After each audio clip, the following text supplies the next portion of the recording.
Hello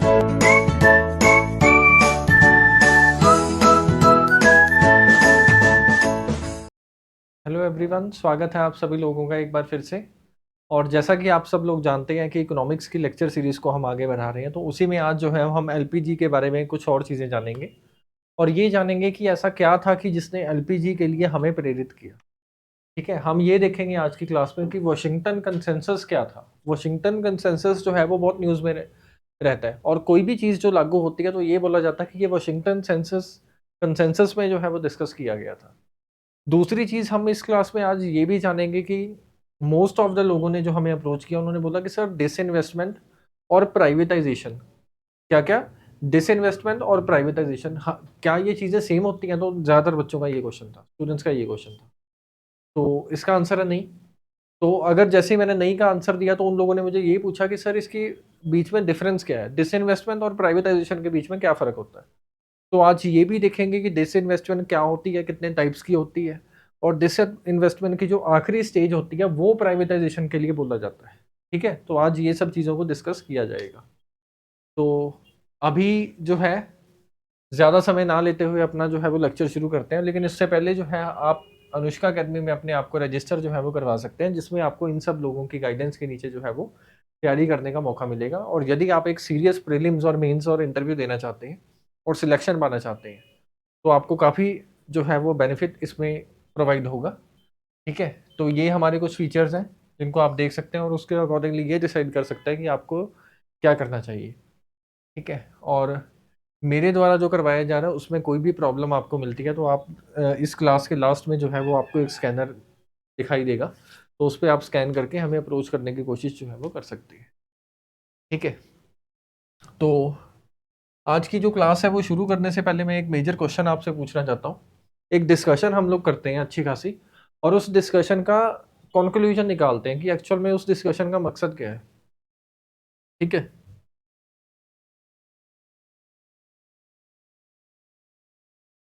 मान लो ये कोई पर्सन है ए। ठीक,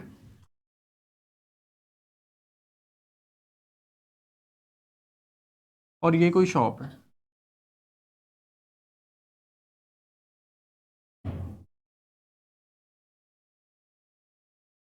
क्लियर ऑन दिस? ठीक है, तो ये कोई पर्सन है ए और ये उसकी शॉप है, और पर्सन जो है वो यहाँ लेने कुछ सामान लेने जाता है। ठीक, अब क्यों जब वो ये सामान लेने जाता है तो उसको ये प्रॉब्लम फेस होती है कि उसके पास उतने पैसे नहीं है। तो इसके माइंड में आता है कि मुझे क्या करना चाहिए, और इसको जो है वो ये लगता है कि अगर मेरे पास पैसे ज़्यादा नहीं है, मेरे पास पैसे कम है, तो मैं सिर्फ वही चीज़ें खरीदता हूँ जो मेरे लिए कंजम्पशन के लिए जो है वो ज़रूरी है, जो मेरे लिए कंजम्पशन के लिए बहुत ज़रूरी है, जिनके बिना गुजारा जो है वो नहीं हो सकता, उन्हीं चीज़ों को ये पर्सन खरीदता है और वापस जो है वो अपने घर पे आ जाता है। अब यही चीज़ जो है वो लगातार चलती रहती है, और ऐसे करके ये जो है ये सामान खरीदता और बेचता जो है वो, ये पर्सन बेचेगा और ये खरीदेगा। अब लेकिन ये शॉप ओनर जो है वो ये सोचता है कि मैंने सामान जो है वो तो और भी काफ़ी रख रखा है, लेकिन ये पर्सन जो है हमेशा वही चीज़ें क्यों खरीदता है। और ये मार्केट में एक व्यक्ति की सिचुएशन नहीं है, ये हर व्यक्ति की सिचुएशन यही है कि हर बंदा जो है उसके पास पैसे कम है। ठीक है, लेकिन सामान जो आज की डेट में मार्केट में है वो बहुत महंगा और वो बिक नहीं रहा। तो अब ये सामने वाला जो है वो ये बोलता है कि सर आप ये चीज़ें ही क्यों खरीदते हो जो आप रोज़ाना खरीदते हो, इससे एक्स्ट्रा और भी तो काफ़ी चीज़ें खरीदो। तो ये बोलता है कि मेरे पास तो उतने पैसे ही नहीं है। तो ये जो शॉप ओनर है ये बोलता है कि पैसे भी मुझसे ही ले लो, पैसे की क्या चिंता है, पैसे भी मुझसे ही ले लो और सामान भी मेरा ही खरीद लो। तो ये पर्सन बोलेगा ये तो बहुत अच्छी चीज़ है यार, ये आइडिया मुझे पहले क्यों नहीं दिया, मैं इतने साल जो है वो बस ये मेजर चीज़ें जो है वो खरीदता रहा। अब सेकंड जो है, ये कंडीशन जो है ये शॉप ओनर जो है वो इस पे ये लगाएगा कि तुम्हारी जो आने वाली फ्यूचर सैलरीज हैं वो पहले ही मेरे नाम, उससे उसका कुछ प्रतिशत जो है वो मेरे नाम हो जाएगा, जिसको मैं एक नाम दे दूंगा सिंपल सा, और वो नेम होगा ईएमआई। क्या नाम होगा? ईएमआई। ये डिस्कशन है जो हमने करनी थी। एक्चुअल में है क्या, जो ईएमआई प्रोवाइड करने वाला है वो एक्चुअल में जो है उसमें एन नंबर ऑफ आइटम्स हैं जो सेल नहीं हो रही, और ईएमआई के चलते जो है हमें इतनी पावर दे दी जाती है कि हमारी जो इनकम है, मान लो मैं जो हूँ अभी 10,000 इनकम ग्रुप में हूँ, मान लो एग्जाम्पल के तौर पे, ठीक है। अब बाकी आप लोग अगर सब्सक्राइब ज़्यादा करेंगे, व्यूज़ ज़्यादा आएंगे तो उससे ऊपर भी जा सकते हैं। अभी डिस्कशन पे आते हैं, ठीक है। तो डिस्कशन हमारी ये है कि मान लो कोई व्यक्ति जो है वो 10,000 के इनकम ग्रुप में है, लेकिन क्योंकि अब उसे ईएमआई का ऑप्शन मिल रहा है, इस चीज़ के चलते उसकी जो कंजम्पशन पावर है वो अप टू 1 लाख के आसपास हो जाती है। वो 1 लाख तक की कंजम्पशन जो है वो कर सकता है। इनकम कम थी, ऑप्शंस मिले, किनके द्वारा मिले हैं? जो उस चीज को बेचने वाले हैं। मान लो 1 लाख की मैकबुक एप्पल की जो है, कोई टैब वगैरह है वो उसको खरीदना चाहता है, वो 1 लाख की है, लेकिन सैलरी उसकी 10,000 है ये पर्सन की। ईएमआई के चलते उसकी इनकम जो है, इनकम के बदौलत जो उसकी परचेजिंग पावर हुआ करती थी, उसकी जो परचेजिंग पावर है वो कितने गुना ज्यादा होगी? 10 गुना ज्यादा होगी। अब इस चीज के चलते मार्केट में क्या होगा? जो चीजें हैं उनके लिए डिमांड जो है वो ज्यादा हो जाएगी, और ये चीजों का जो एक्चुअल रेट था वो रेट से इंक्रीज होकर ये एक ऐसे लेवल पे पहुंच जाएंगी जो इनका एक्चुअल रेट है ही नहीं है। मान लो इस पेन का जो एक्चुअल में रेट है वो 10 रुपए का है, ठीक है। अब मान लो इकोनॉमी में 10 रुपए भी नहीं है किसी के पास, लेकिन क्योंकि ईएमआई ऑप्शन मिल रहे हैं तो ज्यादा लोग इसको पहुंच जाएंगे इस पेन को खरीदने के लिए। और अगर खरीदने के लिए ज्यादा लोग पहुंच जाएंगे तो इस चीज के चलते इस पेन के जो प्राइस है वो बहुत ज्यादा राइज हो जाएंगे। इस पेन के प्राइस हो गए 20 रुपीज के, एक्चुअल में इसके प्राइस कितने होने चाहिए थे? 10 रुपए के। लेकिन क्या ज्यादा हुआ? डिमांड ज्यादा हुई, डिमांड के चलते प्राइस ऊपर चले गए, और इसी चीज को जो है वो बोलते हैं डिमांड बबल।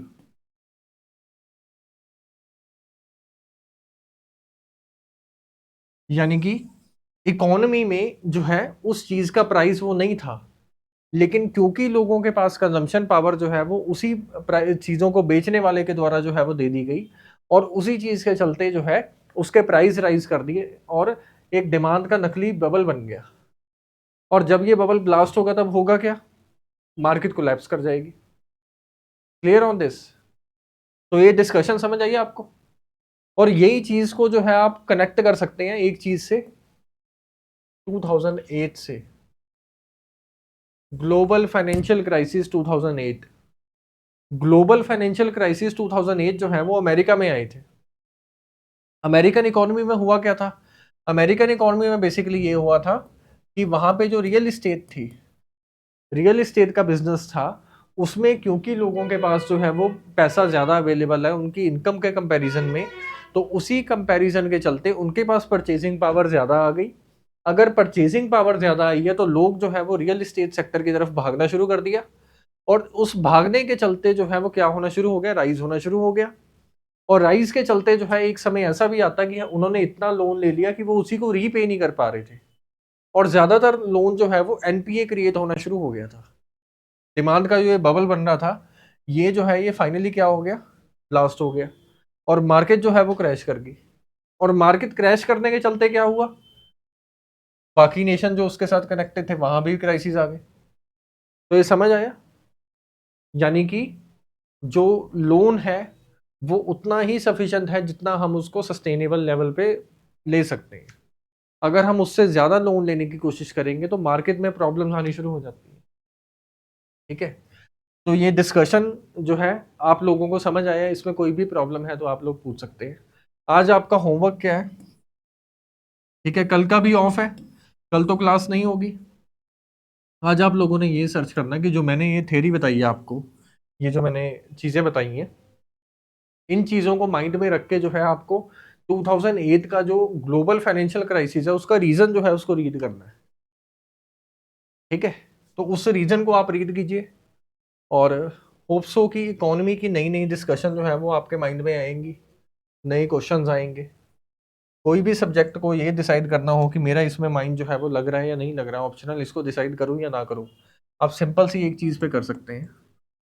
यदि उसको आप रीड करते हैं और उसके बारे में जो है आप अध्ययन करते हैं, यानी एनालिसिस करते हैं, और फिर कुछ रिजल्ट निकालते हैं, अगर आप देखते हैं कि वो रिजल्ट जो है वो सही निकले आने वाले समय में, तो इसका मतलब वो सब्जेक्ट जो है वो ऑप्शनल के लिए बिल्कुल ठीक है।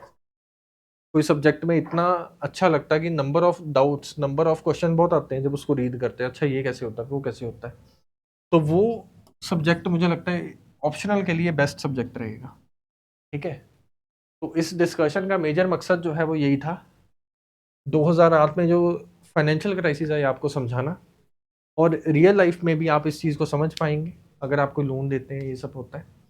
प्लस एक चीज़ और होगी इसके चलते, राइट नाउ न्यूज़ में जो है मेजरली इस द हिंदू और इंडियन एक्सप्रेस को अगर लीव कर दें, अदर जो न्यूज़ पेपर्स हैं उनमें जैसे कि जो स्पेसिफिकली इकोनॉमिक्स के ऊपर ही फोकस करते हैं, तो उसमें इस डिमांड बबल को बहुत बार समझाया गया है। तो मुझे जो सिंपल एग्जांपल लगी उस एग्जांपल को यूज़ करके मैंने आपको समझाने की कोशिश की है, ताकि क्योंकि आप इकोनॉमिस्ट इकोनॉमी कर रहे हैं तो आपके माइंड में भी वो क्वेश्चंस आने चाहिए जो इकोनॉमी में मोस्टली लोगों के माइंड में आते हैं। ठीक है, तो अभी ज़्यादा समय ना लेते हुए आज का डिस्कशन शुरू करते हैं। और डिस्कशन का मेजर एम क्या रहेगा, वॉशिंगटन कंसेंसस को जानना कि इस कंसेंसस में बेसिकली हुआ क्या था। ठीक है, वॉशिंगटन कंसेंसस की अगर बात करें, Washington consensus refers to a set of economic policy prescribed that are proposed to help the developing countries facing economic crisis। वो डेवलपिंग कंट्री जो इकोनॉमिक क्राइसिस को फेस कर रहे हैं, उन क्राइसिस से निकालने के लिए डेवलप्ड नेशन के द्वारा, और जो मेजर ऑर्गेनाइजेशन हैं जैसे कि आईएमएफ होगी, जैसे कि वर्ल्ड बैंक हो गया, जैसे कि वर्ल्ड ट्रेड ऑर्गेनाइजेशन होगी, इन सभी चीज़ों की बैकिंग से चलते जो है वो कुछ रूल्स निकाले गए थे। जो भी उस मीटिंग में अवेलेबल था उसने उस पर साइन किया था, और ये बोला था कि इस चीज़ पे जितने भी रूल्स लिखे गए हैं हम उन चीज़ों को जो है वो मानेंगे और उन चीज़ों को अपने देश में जाके लागू करेंगे। उन रूल्स को जो है वॉशिंगटन कंसेंसस के नाम से जाना जाता है। तो आपको ये क्लियर हो गया होगा कि वॉशिंगटन कंसेंसस जो है वो बेसिकली क्या होता है। ठीक है, ये बेसिकली डेवलपिंग नेशन जो है उनको इकोनॉमिक क्राइसिस से निकालने के लिए और इकोनॉमी में जो है वो अच्छी जगह पे पहुंचाने के लिए जो डिसीजन लिए गए थे उसको वॉशिंगटन कंसेंसस का नाम जो है वो दिया गया है। अब अगला क्वेश्चन आएगा कि सर जो वॉशिंगटन कंसेंसस हुआ था इसमें ये चीज़ें जो है वो ली गई हैं, ये एक्चुअल में किसके माइंड में आया, ये ब्रिटिश इकोनॉमिस्ट जॉन विलियमसन 1989 में इसके माइंड में ये कॉन्सेप्ट आता है। ठीक है, तो ये कुछ सीरीज ऑफ रिफॉर्म्स की बात करते हैं जिसमें मार्केट फोर्सेस का जो है वो रोल मेजर हो जाता है, और ये रिकमेंडेशंस जो है ये आने वाले समय में जब फेमस हुई तो वाशिंगटन डीसी में जो एक मीटिंग बुलाई गई जिसमें आईएमएफ, वर्ल्ड बैंक और यूएस ट्रेजरी डिपार्टमेंट जो है वो ऐसे सब जो दिग्गज ऑर्गेनाइजेशंस हैं इनके चलते ये एक कंसेंसस बनाया गया जो कि वॉशिंगटन में था। और उसके मेजर डिसीजन क्या थे, अब ये देखते हैं। अभी चीज़ें तो उसमें बहुत सारी डिस्कस की गई थी, लेकिन उनकी अगर हम बाइफरकेशन करें तो अप्रोक्सीमेटली 10 चीज़ें हैं, अप्रोक्सीमेटली 10 चीज़ें हैं जो उसमें मेजरली डिस्कशन उसमें की गई थी। और उन्हीं 10 चीज़ों को जो है वो एक एक करके देखते हैं और जानते हैं क्या क्या थी। पहली चीज़ थी फिस्कल डिसिप्लिन। फिस्कल डिसिप्लिन में ये बोला गया था कि आप मान लो किस कोई भी आपकी इकोनॉमी है और वो डेवलपिंग इकोनॉमी है, डेवलपिंग इकोनॉमी में कभी भी जो है एक्सपेंडिचर बहुत ज़्यादा नहीं रखना। किसके, रेवेन्यू के। जो आपके पास पैसा कलेक्ट हुआ है और जो आपने एक्सपेंडिचर करना है, एक्सपेंडिचर को हमेशा, और उन दोनों के बीच का जो गैप है उस गैप को कोशिश करो कि कम से कम लेके आओ। तो वो जो है वो पहली चीज़ वहाँ पे डिसाइड की गई थी। Increase fiscal deficit related to GDP by decreasing government borrowings. Government borrowings को जो है वो कम करना चाहिए ताकि जो ये डेफिसिट है ये कम हो पाए। नेक्स्ट आ गया पब्लिक स्पेंडिंग रीएलोकेशन।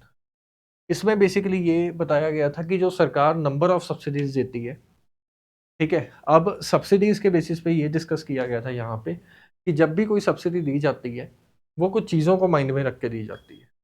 अब जब वो चीज़ें जो है वो फुलफिल हो जाती हैं तो वो मिलने वाली सब्सिडी भी क्लोज कर देनी चाहिए। मान लो कोई विशेष तबके के लोगों को जो है उनके वेलफेयर के लिए कोई सब्सिडी दे रहे हैं, अब उनका वेलफेयर जो है वो हो चुका है, अप्रॉक्सीमेटली 80 से 90% कम्युनिटी जो है वो रिचेस्ट कम्युनिटी में आ गई, तो वो देने वाली सब्सिडी को बंद कर दो। फार्मर सुसाइड्स अगर मान लो जीरो पे आ गए तो फार्मर्स को देने वाली सब्सिडी कम कर दो, क्योंकि अब वो बेटर ऑफ हो रहे हैं, एक अच्छे इनकम ग्रुप में आ रहे हैं, तो उसको सब्सिडी की जो एलोकेशन है उसको वाइजली यूज करना, इसको इसमें डिस्कस किया गया था।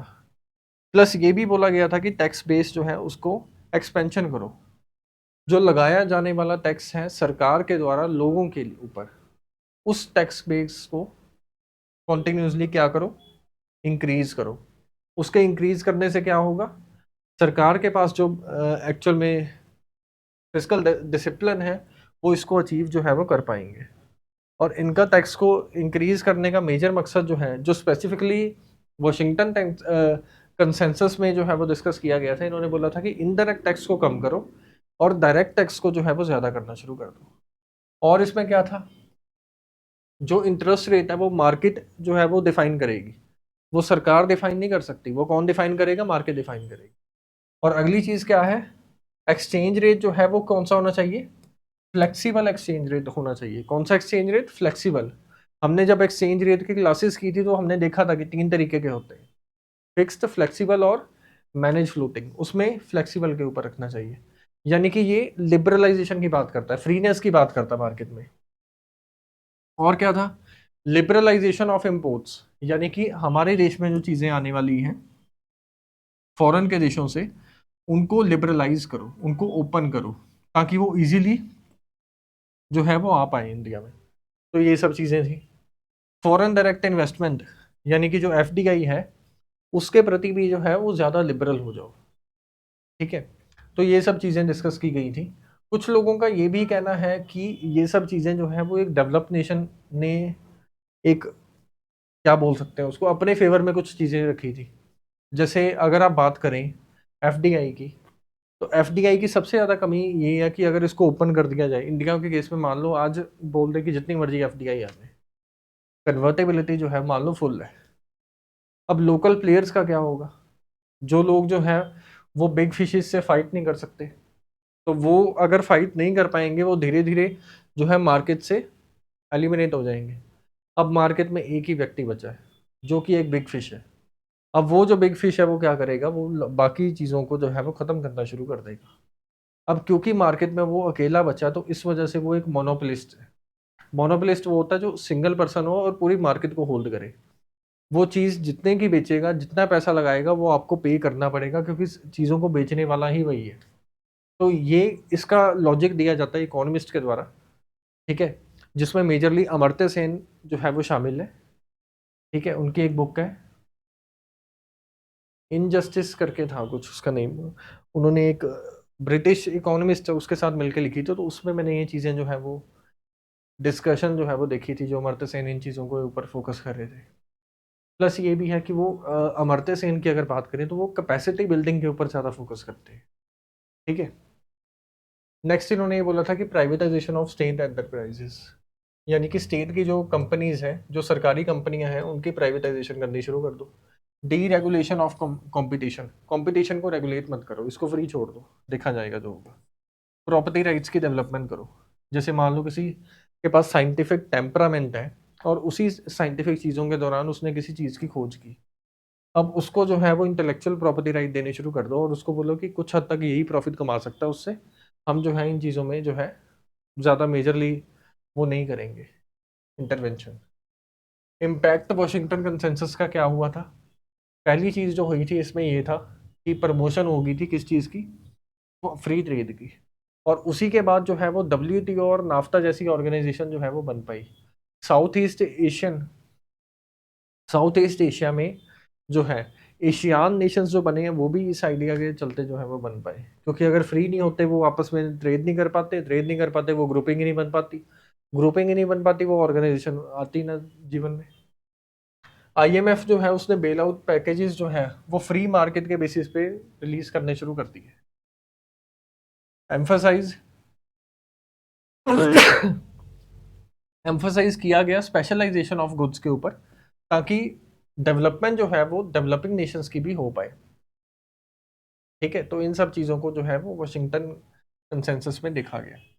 लिमिटेशन, जैसा कि मैंने आपको बताया कि disadvantage of the free trade, free trade की सबसे बड़ी डिसएडवांटेज ये है कि जो वेल ऑफ नहीं है इतना, वो स्मॉल प्लेयर है, वो इतना अच्छे से जो है वो इस चीज़ के साथ फाइट नहीं कर सकता।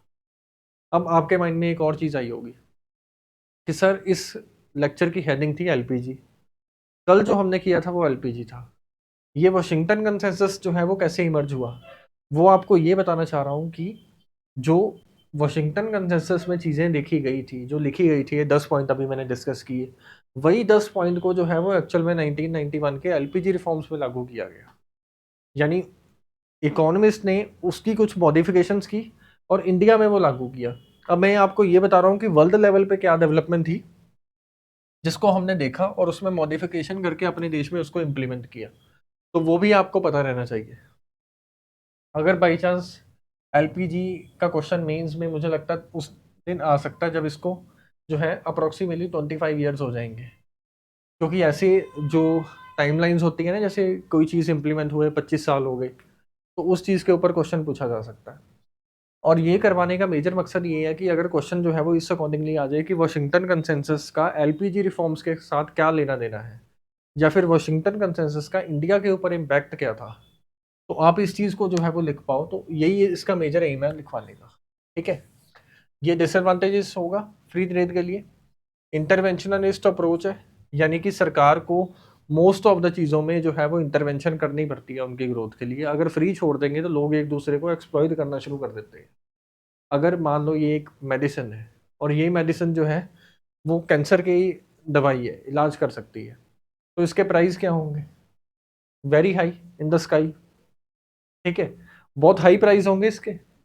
अब अगर मान लो यही जो है, यही केमिकल जो है अगर गवर्नमेंट ऑफ इंडिया बना रही है, कोई और सरकार बना रही है, तो वो गरीब परिवारों को या पुअर फार्मर्स को या किसी चीज़ को भी, कोई भी सेक्शन है मान लो जिसमें पॉवर्टी है और कैंसर जो है वो जैसी बीमारी है, तो उस चीज़ का इलाज करने के लिए जो है वो सरकार उसको स्पेशल बेनिफिट देगी और कम पैसों में वो चीज़ मुहैया करवाएगी।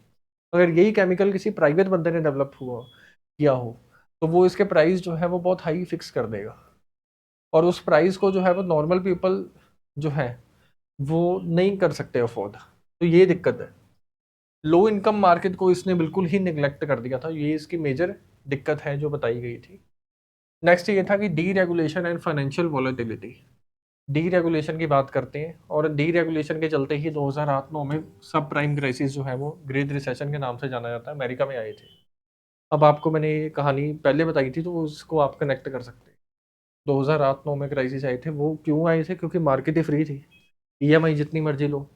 ठीक है, प्राइवेटाइजेशन के साथ भी कुछ इश्यूज रहते हैं, जैसे उनके जो गोल्स होते हैं वो बेसिकली प्रॉफिट कमाने के होते हैं, तो वो जो सोशल गोल्स होते हैं उनको भुला देते हैं और मेजरली प्रॉफिट के पीछे ही रह जाते हैं।